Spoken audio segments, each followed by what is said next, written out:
नमस्कार, विद्याज रेसिपी मराठीमध्ये तुम्हा सर्वांचं खूप खूप मनापासून स्वागत।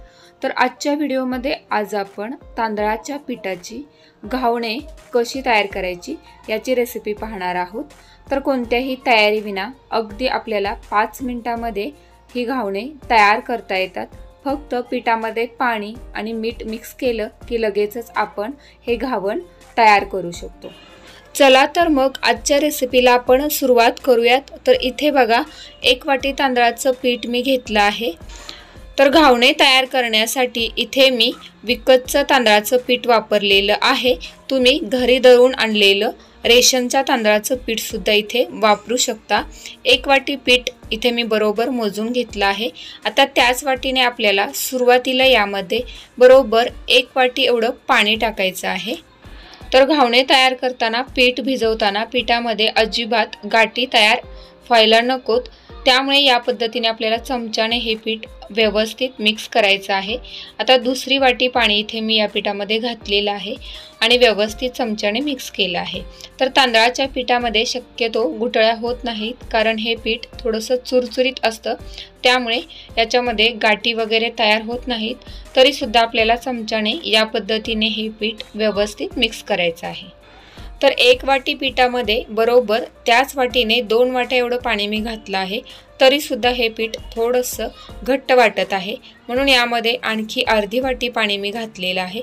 तर पाण्याचं प्रमाण हे कमी जास्त होऊ शकतं, कारण घरचं पीठ जर असेल तर पाणी कमी अधिक सुद्धा लागू शकतं। आता चवीनुसार मीठ टाकायचं आहे। तर घातलेलं मीठ एकदम व्यवस्थित मिक्स केलं आहे।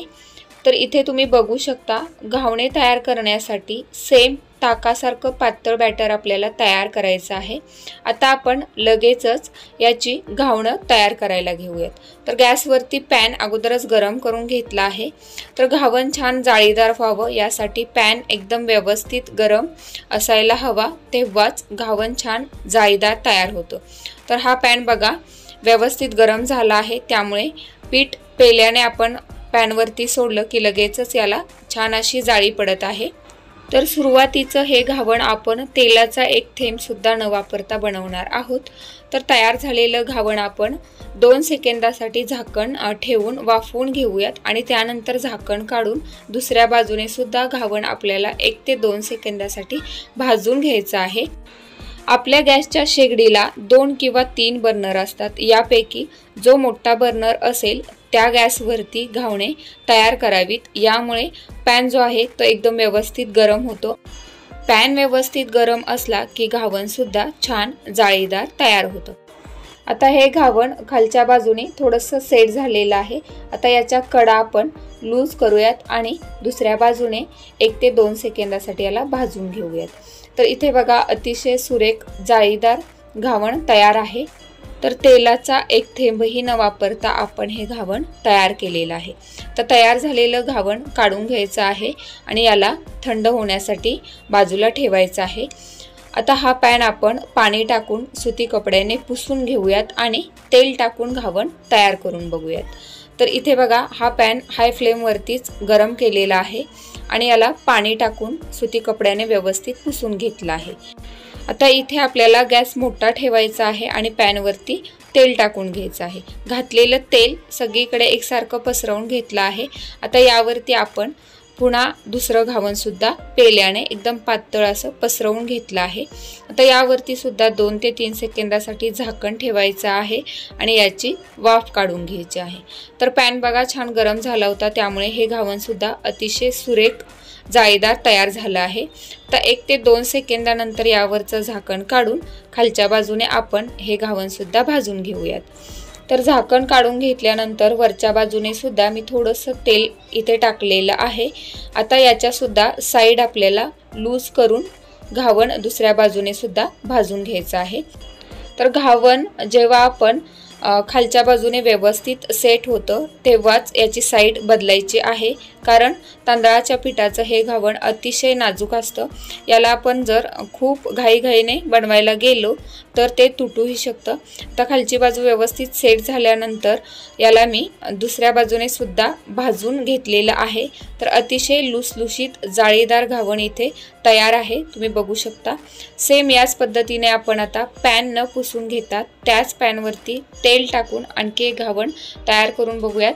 तर इथे बघा, तेल टाकल्यानंतर तेलामधून छान धूर निघत आहे. आता पातळ असं घावण आपल्याला पेल्याने या पद्धतीने पसरवून घ्यायचं आहे आणि हे घावण सुद्धा झाकण ठेवून दोन्ही बाजूने 2 ते 3 सेकंदासाठी भाजून घ्यायचं आहे. तर घाई गडबडीच्या वेळी नाश्त्यासाठी किंवा घरामध्ये लहान मुलं असतील त्यांच्या छोट्या छोट्या भुकेसाठी आपण हे घावण अगदी 5 मिनिटांमध्ये तयार करू शकतो. पिठामध्ये फक्त पाणी आणि मीठ मिक्स केलं की लगेचच आपण हे घावण 5 मिनिटांमध्ये मुलांना तयार करू शकतो. चहासोबत, बटाट्याची सुक्की भाजी, खोबऱ्याची चटणी यासोबत हे घावण अतिशय सुरेख लागतं. तर कोणत्याही तयारी विना रेडीमेड पीठ वापरून घावण तयार करण्याची ही पद्धत तुम्हाला आवडली का? रेसिपी आवडली तर तुमच्या फ्रेंड्स फॅमिली ग्रुपमध्ये, तुमच्या मैत्रिणींमध्ये हा व्हिडिओ जास्तीत जास्त शेअर करा. तर आजच्या या व्हिडिओमध्ये आपण 3 पद्धतीने हे घावण तयार करून बघितलं. पहिल्या पद्धतीमध्ये आपण तेलाचा एक थेंबही न वापरता घावण तयार केलेलं होतं. दुसऱ्या पद्धतीमध्ये आपण पॅनला पाणी लावून पुसून घेऊन नंतर तेल वापरून घावण तयार केलं.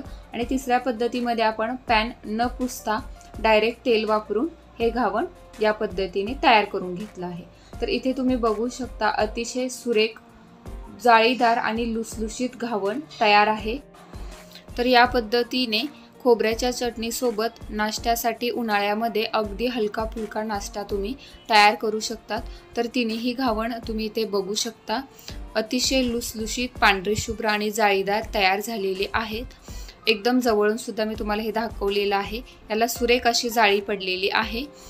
तर आजची ही रेसिपी तुम्हाला आवडली असेल तर व्हिडिओला लाईक करा. चॅनलवरती नवीन असाल, व्हिडिओ पहिल्यांदा बघत असाल तर चॅनलला सबस्क्राईब करून समोर असलेली बेल आयकॉन सुद्धा प्रेस करा, जेणेकरून आणखी नवनवीन व्हिडिओंचे नोटिफिकेशन तुमच्यापर्यंत येत राहतील. पुन्हा भेटूयात अशाच एका छानशा रेसिपीसोबत पुढच्या व्हिडिओमध्ये. आजचा व्हिडिओ पाहिल्याबद्दल खूप खूप धन्यवाद.